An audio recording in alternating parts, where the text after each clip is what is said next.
Hi! Welcome back, Soy! I love eating spicy food. That's why my most favorite restaurant here in the UK is Nando's. For today, what I'm gonna show you is I'm gonna combine the flavor from Nando's and adobo. That's why I'm gonna use this sauce. This is Nando's piri-piri sauce. I'm gonna use this sauce to create my version 3 adobo. I will be cooking Nando's chicken adobo. I hope you will like it. What I will show you today is my own recipe. Here it is!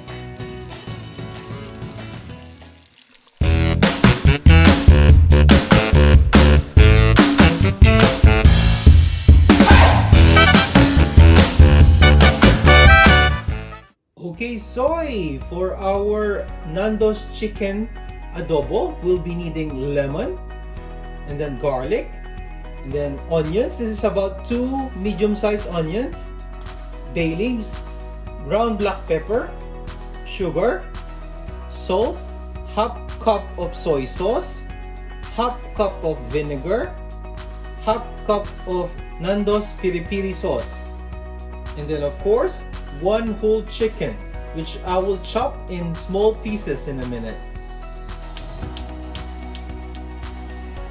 When it's warm, 2 tablespoons of cooking oil. Then next, the garlic, about 8 to 10 cloves of garlic.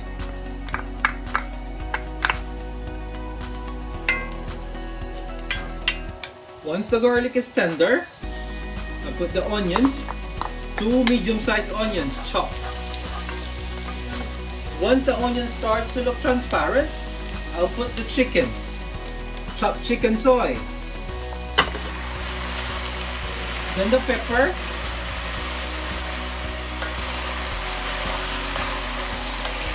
a bit of salt,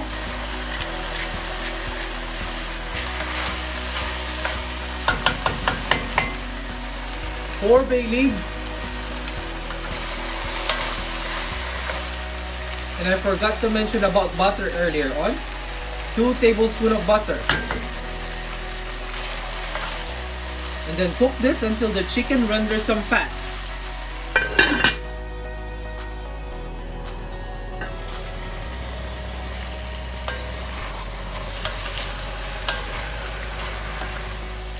And then add 1/2 cup of soy sauce, 1/2 cup vinegar, 1/2 cup piri-piri sauce,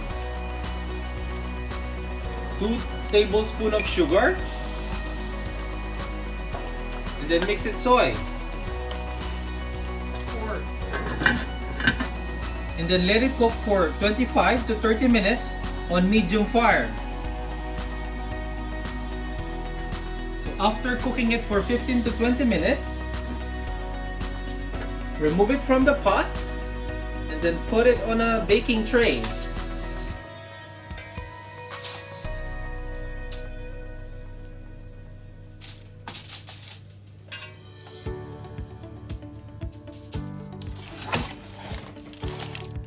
And then cook this in the oven for 10 to 15 minutes, 200 degrees Celsius.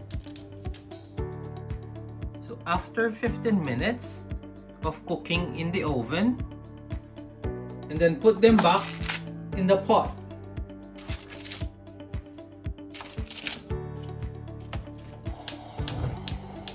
And then cook it again for 5 minutes to reduce the sauce. And just check it every now and then.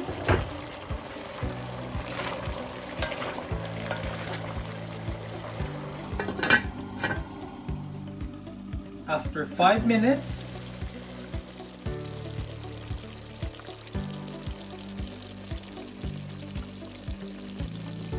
luto na siya, Soy! Okay, let's try this adobo now. This is version 3, Nando's chicken adobo.